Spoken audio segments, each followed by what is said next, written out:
Hi, some more boot talk with Jeff.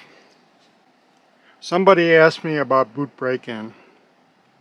Thought, gee, there's no better way to show boot break-in with a pair that's been used for 8 years and a pair just out of the box.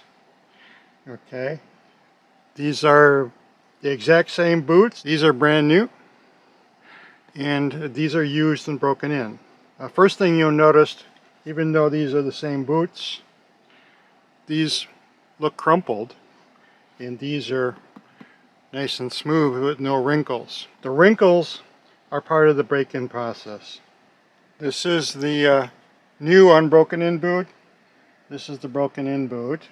What you can see about the broken in boot is it flexes pretty easily here. Right here.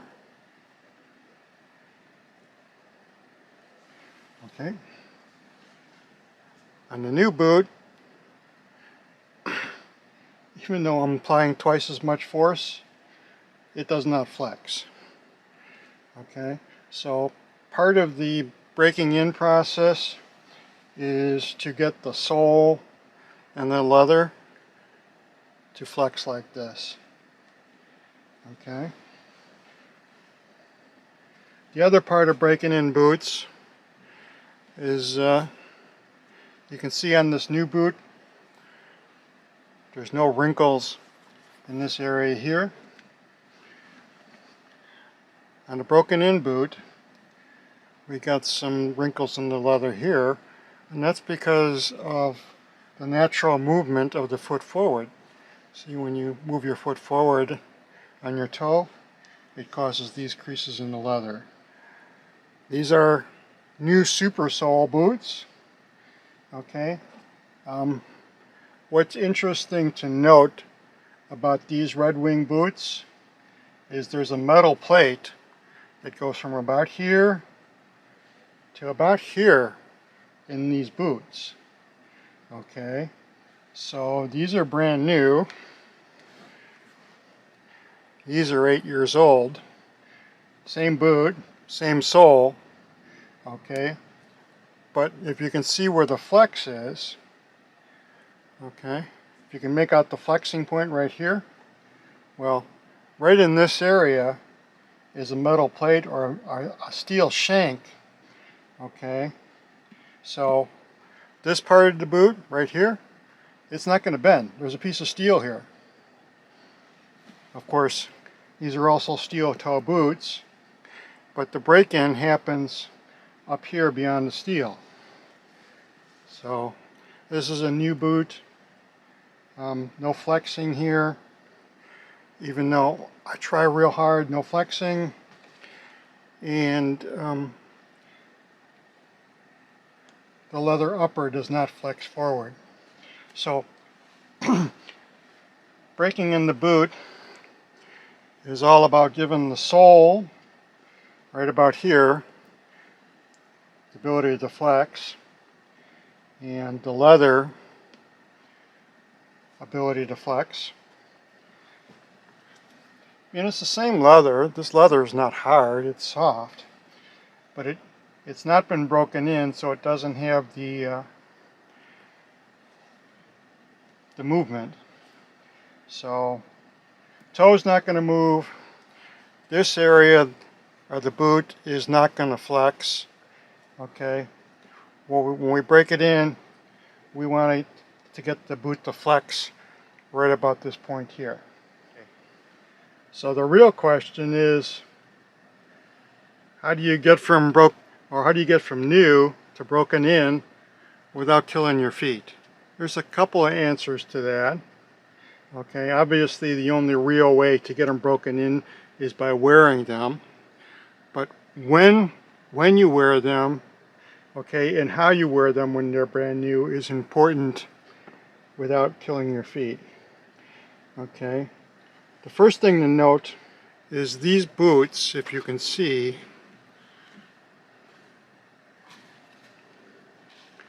are lined. Okay, notice there's a lining here. Okay, so these Red Wing boots are lined, okay, and soft inside. So that goes a long way in what somebody has termed the bloody heel effect from breaking in a boot. Here is an unlined boot where you got the rough leather that can contact your skin and the back of your heel, okay, to rough you up and give you that bloody heel. So the first thing you're going to want to do when breaking in boots is to get some good socks, good thick socks. Okay, I always double up on socks when wearing these boots or any boots. I'll put this pair on first and this pair over it, or if it's a little bit lighter, warmer day, I'll take these lighter socks and maybe put these. These are the heaviest winter socks. These are a little bit lighter and these are a little bit light socks, but they're still pretty thick socks and all good Red Wing socks. So the first thing to know when breaking in boots is wear good socks. Wear good thick socks. The next thing to know about breaking in a new boot is do it gradually in a warm environment. Wear them around the house inside for a couple hours. Okay, start to get them to flex at this point. What you do not want to do on a new boot, if you want your feet to survive, is take these out in a winter snowstorm, okay, because the leather, when it gets cold, will shrink, okay, and actually make it harder for them to break in. So the ideal time to break in boots is in the middle of summer on nice hot days, okay, and the leather will soften and start flexing more on hot days. Usually not a problem for me because it seems like when I'm out, it's always way too hot. Okay, but you do not want to break in the boot in the middle of a winter snow pile because that's not going to work.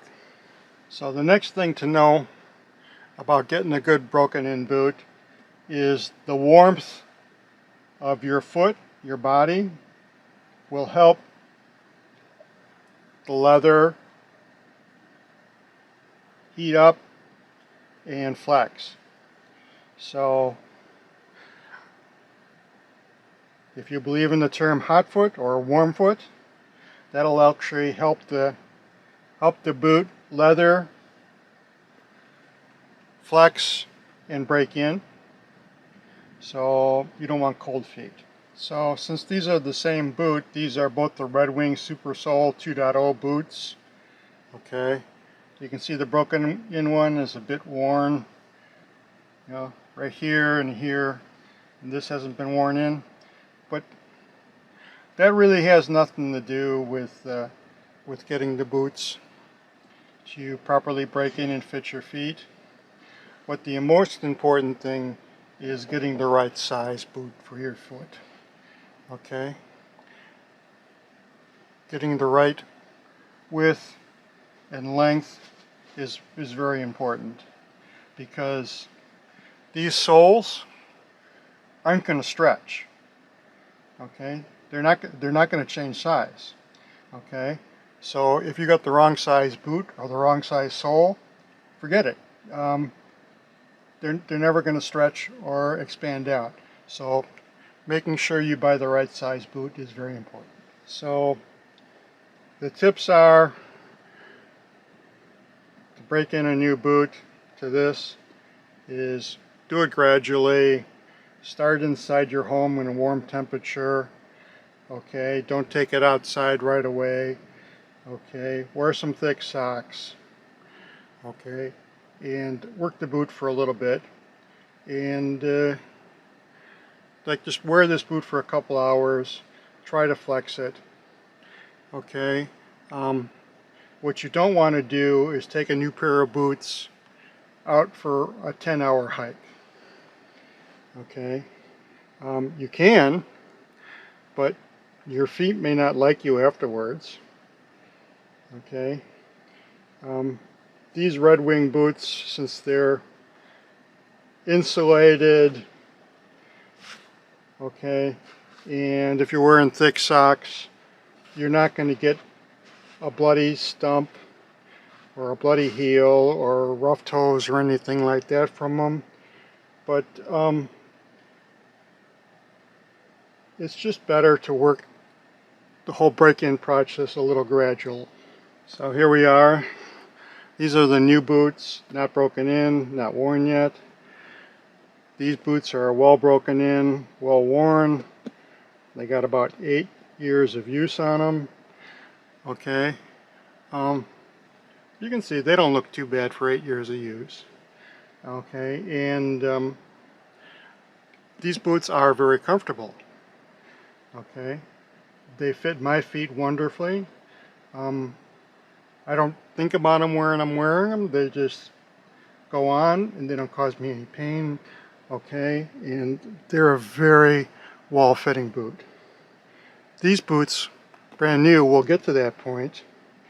Okay, but you just want to break them in a little bit steps. And the broken in boot does look a bit crumpled. Okay, so this is a well broken in boot, very comfortable. The brand new boot, even though it's might be what you say better looking or whatever, it's not crumpled mess, but this is really what you want, is this well broken in boot, and it'll take time. See, this one does not flex at all. It'll take time to get to this point where the boot easily flexes. And you got to remember, these Red Wing boots have metal in them, steel toe. Okay,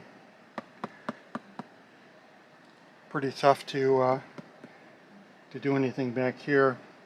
So the bend points are here and right here. That's what you want to break in, are those areas right there.